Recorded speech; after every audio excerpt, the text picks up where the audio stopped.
Despite the 1970s being one of the golden ages of music, there seems to be a pretty dark side of that era that no one seems to talk about.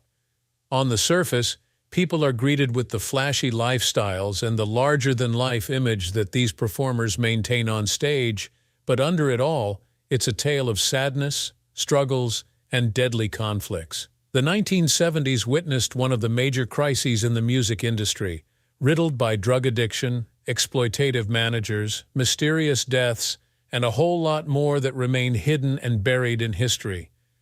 Today we have compiled some of the lesser-told stories from this era, and the discovery will leave you in shock. Buckle up and let's get right into it. The list opens with the king of rock and roll himself. Elvis Presley, known as the King of Rock and Roll, reached world recognition throughout the 1950s with his genre-defining fusion of rock, country, and rhythm and blues.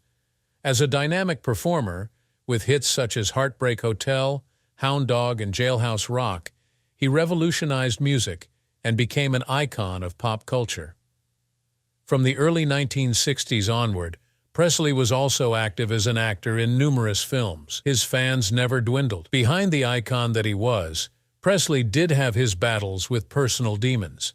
In the late 1960s, Presley's health started going downhill due to the massive engagement in performances and dependence on prescription medicine. His addiction to painkillers, sedatives, and stimulants got worse, taking its toll on his physical and mental health. On August 16, 1977, Presley was discovered unresponsive in the bathroom of his Graceland mansion by his then-fiancée, Ginger Alden. He was taken to Baptist Memorial Hospital, where several attempts were made to revive him. Later that afternoon, he was declared dead. The cause of his death was listed as a heart attack, though it would later come to light that his long-term abuse of drugs was a major contributing factor to his unfortunate end. Presley died at 42 in a world-shocking moment that proved to be the drastic end of an era for his music. His death underlined the cruel face of fame and addiction, which took away even the most legendary figures. Yet despite his untimely death, Elvis stands out as a continuing icon of the golden era of rock and roll. Remember Janis Joplin? Her story is also one of the heartbreaking stories from the 1970s, especially with the tragedy that befell her at the end of it all. Janis Joplin first rose to stardom as the electrifying lead vocalist of Big Brother and the Holding Company, a San Francisco-based psychedelic rock band. Her voice was one of the major things that attracted people to her, especially for the raw emotion that it expressed, particularly after the band's breakout performance at the 1967 Monterey Pop Festival. Soon after, Joplin pursued a solo career, joining rock's top vocalists. Behind the success, though, lay a dark, troubled personal life. Throughout her career, Joplin took to drugs and alcohol to try and cope with the pressures of fame and feelings of isolation. In 1970, while she was recording what would become her final album, Pearl, her heroin battle intensified. It was on October 4, 1970, that the tragic discovery was made by Joplin's manager, John Byrne Cook. Failing to show up for a scheduled recording session, he discovered her lifeless body on the floor in her Hollywood hotel room. It would be ruled that an overdose of heroin killed the vocalist, with the pathologist adding the use of alcohol as a contributing factor. Adding to the sorrow of a sad tale of the music industry in the 1970s, which for so many stars then was linked with abuse of substances, her early death at the age of 27 added drama to the tragic story. The death of Joplin, along with other legends like Jimi Hendrix and Jim Morrison, marked a dark chapter in rock history. And speaking of Jimi Hendrix, his official story has been similar to that of Janis Joplin, though there seems to be something more at play here which we will reveal later in the video. In general view, Jimi Hendrix is regarded as one of the most astonishing guitarists to have ever walked in rock history, and overnight he became an icon in the late 1960s. His innovative guitar playing and attention-grabbing performances, after forming the Jimi Hendrix Experience in 1966, largely mesmerized a global audience, like his iconic performance at the 1967 Monterey Pop Festival, where he went on to burn his guitar. Songs such as Purple Haze and his interpretation of the Star-Spangled Banner are iconic pieces that remain indelibly etched in rock history. Yet, with all the fame, Hendrix fought personal demons, including pressures of stardom, unending touring, and life amongst easy availabilities of drugs and alcohol began to take a heavy toll on him. Throughout 1970, he struggled with addiction and fought challenges to his creative control of the music. On September 18, 1970, Hendrix's girlfriend, Monica Dannemann, found him unconscious in her London apartment. He was rushed to the hospital but was pronounced dead. The official cause of death was asphyxiation due to inhaling his own vomit, with barbiturate intoxication given as a significant contributory factor. The tragic death of Hendrix at 27, only weeks prior to Janis Joplin's, was another sad loss within the music world. His death further entrenched feelings of loss within the rocking community and came to exemplify the dark underbelly of the music world during the 1970s, in which pressures for fame and accessory use of drugs so often led to tragic results. Jim Morrison was yet another star that has his end tied to substance abuse, revealing a dark side of the 1970s that revolves strongly around the proliferation of drugs. Jim Morrison, the lead singer of The Doors, exploded onto the music scene as a deeply poetic and indeed unpredictable rock icon in the mid-1960s. In a very short period of time, The Doors became one of the major acts of their time, playing major hits such as Light My Fire and Riders on the Storm. His persona, the Lizard King, and that brooding voice elevated him to symbol status for rebellion and everything countercultural. But with fame came self-destructive tendencies. Erratic behavior, heavy drinking, and drug use led to frequent clashes with the law and loss of control over his life and career. His substance abuse and growing disillusionment with fame made performances erratic and created tension within the band. On July 3, 1971, Morrison was found dead by his girlfriend, Pamela Courson, in the bathtub of his apartment in Paris. He was 27 years old. Officially, it was heart failure, though since no autopsy was performed, that too was left to question and speculation. Morrison's death added to the string of rock tragedies in the early 1970s, making him just another member of the infamous 27 Club. His untimely death sealed his status as a legend, but at the same time came to symbolize the fearsome mix of fame, excesses, and personal demons that haunted many rock stars. Still looking at stars that were lost to addiction during this era, we also came across the story of Sid Vicious. His wasn't just a story about drug abuse, but came with an interesting twist with the death of his girlfriend. Sid Vicious, the bassist for the Sex Pistols, making him a late 1970s punk rock icon, perfectly captured the punk attitude with his violent style and heedless personality. However, he fought one constant pitched battle behind the scenes with heroin addiction. Since Vicious's arrival in the band in 1977, he became infamous for chaotic live performances and a lifestyle fueled by drugs despite his musical talent. His association with Nancy Spungen, a problem groupie, did little to alleviate his problems. The two were notorious for their turbulent self-destruction promoting relationship, heavily influenced by hard drug use. On October 12, 1978, Spungen was found dead in the Chelsea Hotel, New York, with a wound to her abdomen. Vicious, who had been in the same room as Spungen, was arrested and charged with her murder. He had originally said he remembered absolutely nothing of the event because he was drugged, and people speculated what could have actually gone on that evening. Some say he had killed her in a drug-fueled rage, but another popular belief is that there was an outside party involved. Vicious posted bail while awaiting his trial, but his downward spiral didn't end. Vicious was found dead of a heroin overdose in his New York apartment on February 2, 1979. It later came to light that his mother had supplied him with the fatal dose, possibly to grant his wish to join Spungen in death. His tragic death at age 21 closed a short, violent life and left a legacy of punk rock rebellion and still unanswered questions about Spungen's death. As a switch from the case of drug abuse, Cher's story was a little different, though not without the accompanying chaos. Cher and Sonny Bono met in the year 1962. At that time, Cher was 16 years old and Sonny was 27. The 11-year gap between the two did little to deter their blossoming affair. Sonny was into the music scene and took up the task of taking Cher under his wing to guide her and mentor her musically. Not long after, their relationship turned romantic, leading them to create, by 1964, the infamous brand involving the duo, Sonny and Cher.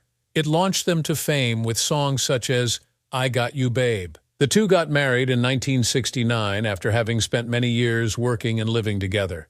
Evidently, their marriage was not without its shakes and rattles. As much as their offbeat, lovey-dovey persona as a couple made them endearing to the public, their personal life was quite contrary. Bono often controlled both their careers and personal lives, making most of Cher's decisions. Being the younger one and still finding her place, Cher would later speak about how she was suffocated during their marriage and how Sonny had her life so under control. Their marriage, despite their professional success, was full of adultery and increased tensions. Cher fought with Sonny's controlling attitude while he had numerous affairs. Due to these problems, the two separated in 1974. Professionally, they kept up appearances and continued hosting the Sonny and Cher Comedy Hour until their relationship fully deteriorated. Their tempestuous marriage was publicized after their divorce when both were open about the problems. Cher said afterward that their marriage was a pretty bizarre marriage, but it was a marriage and it had its good times, believe it or not. It was intense. Besides crediting Sonny with launching her career, it wasn't until after their breakup that she was independent as a solo artist and actress in her own right and reinvented herself away from him. And if we are talking about toxic relationships from this era, it will be hard to miss the story of the popular rock band, Queen. Queen was one of those legendary rock bands who went through a dark phase at the beginning of their career due to a troubled relationship with their then management at Trident Studios. In the early 1970s, Queen signed with Trident, managed by Norman Sheffield. At the time, the band was eager to make it big and sought success from Trident. Although that collaboration enabled them to make their first two albums and have early success with songs like 7 Seas of Rye, there was an ulterior motive behind the collaboration. With their rising popularity, the members of Queen were finding themselves broke. Members of the band, the protagonist Freddie included, led modest lives even as they filled up stadiums and moved records.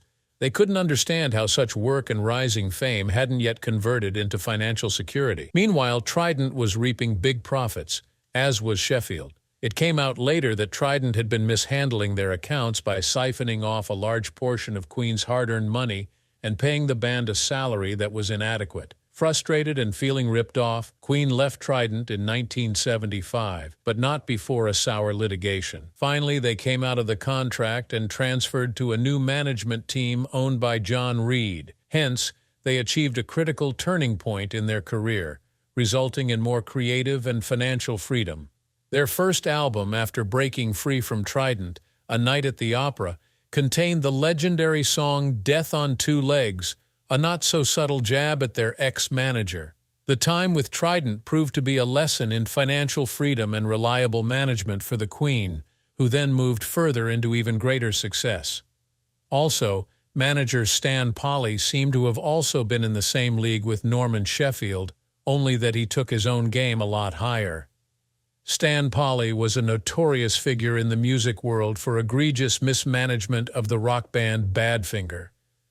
Once considered one of the brightest talents under the Beatles' Apple Records, Badfinger's career took a dark turn after their signing with Polly in 1970.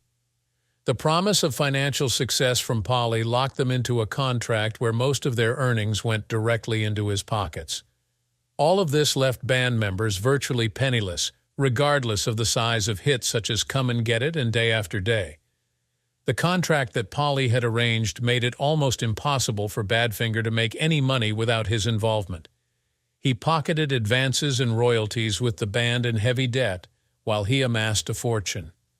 When the money pressures began to bear down on the band, its members could neither pay bills nor get compensation that they earned through hard work. The result of Polly's exploitation was terrible, for the likes of Badfinger's lead singer and guitarist, Pete Ham. In 1975, facing financial ruin and Polly's treachery, Ham tragically took his own life, leaving behind a note citing Polly as the reason for his despair. A few years later, in 1983, the financial and emotional strain also finally took its toll on bassist Tom Evans when he hanged himself in his garden. These talented musicians' promising careers were destroyed by the manipulative ways of Polly and his greed, which directly led to their untimely deaths. Even to this date, the case of Polly remains one of the most sinister cautionary tales within the history of music, where the manager's exploitation led to both the fall of a promising band and the loss of life. And now to that other story we promised about the death of Jimi Hendrix. Though the official death was linked to substance abuse, there seemed to be something about it that involved his manager. Probably the most infamous manager of Jimi Hendrix is Mike Jeffrey, who for years was synonymous with all kinds of sinister theories about the untimely death of the artist. At the peak of his fame, Jeffrey managed Hendrix and became notorious for shady business dealings. He took full control of Hendrix's financial affairs and allegedly swindled him out of his rightful earnings. In 1970, when the great artist choked to death, rumors over his death would ensue, in which Jeffrey had a deeper involvement in the tragedy. Claims further stated that Jeffrey, before his own death, had confessed to having a hand in Hendrix's death. He is said to have claimed responsibility for Hendrix's murder as an assurance of collecting on a $2 million life insurance policy he took out on the musician. Jeffrey reportedly described how he had Hendrix's wine laced with sleeping pills, ensuring his overdose. Although these claims were never proven on the record, the confession went on to fuel many conspiracy theories surrounding Hendrix's death. He died under very mysterious circumstances, barely a month after making this confession. In 1973, Jeffrey was flying over France when he was killed in a mid-air collision. Of course, this sudden death gave way to even more speculation. Some felt that given the recent admission, it seemed a bit too much of a coincidence. Others questioned if Jeffrey's confession was truthful or another part of the ongoing mystery surrounding Hendrix's death. To this day, Mike Jeffrey remains one of the most controversial figures in rock history, as his possible involvement in Hendrix's death has cast a dark shadow on his posthumous legacy and left many questions about what really happened to the legendary guitarist. This list won't be complete if we fail to talk about Graham Parsons, which takes us back to the case of substance abuse, only with a little bit of drama that played out after his death. The death of Graham Parsons, the pioneer in country rock, took an unexpected turn, which has since then taken on a somewhat bizarre legend. Parsons died on September 19, 1973, at age 26, because of an overdose in Joshua Tree, California. But what happened after his death was even crazier than his tragic demise. Before his death, as later revealed, Parsons had made a pact with his road manager, Phil Kaufman, to be cremated at Joshua Tree. When Parsons' family had his body flown to Louisiana for a traditional funeral, Kaufman, who was determined that Parsons' request be granted, hatched a plan. Kaufman and some friends hijacked Parsons' casket from the Los Angeles International Airport and took it back to Joshua Tree. Deep in the desert, Kaufman and his accomplices had covered the body with gasoline and incinerated it. The attempt at cremation was incomplete, and the police eventually recovered Parsons' charred remains. Kaufman was arrested, but he received only minor charges, as body theft was not technically against the law at that time. The bizarre act turned into a cult legend to symbolize Parsons' rebellious spirit, but also to highlight the chaotic, lawless side of the rock and roll world. His body eventually turned up and was returned to his family for proper burial. But Parsons' fiery desert send-off became one of the most infamous rock star stories ever told. That brings us to the end of this video, and we will see you in the next one.